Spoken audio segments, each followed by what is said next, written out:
વધારે પડતી ઠંડીથી આ પ્લોટમાં આ રીતના લીફ થઈ ગયા છે.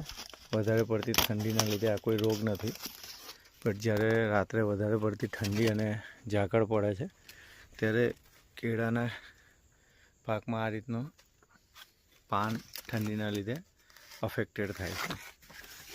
તો આના ઉપાય માટે તમારે ખેતરમાં ખાતરનું ડ્રિન્ચિંગ કરવું. 13-0-52, 00-50 અને 0-52-34. આ તો ફર્ટિલાઇઝરની વાત છે. એ સિવાય તમે ખેતરમાં આ વિડીયોમાં બતાવ્યા પ્રમાણે છાણાનો ધુમાડો પણ કરી શકો છો. રીતે ધુમાડો કરી શકો છો, તમે જોઈ શકો છો, જેનાથી ખેતરનું અંદરનું ટેમ્પરેચર ગરમ રહેશે અને એ ગરમ રહેવાથી થોડો તમારા ખેતરનું ટેમ્પરેચર ગરમ રહેશે, જેથી ઠંડીની અસર પાન ઉપર નહીં થાય, કેળાના પાન ઉપર નહીં થાય.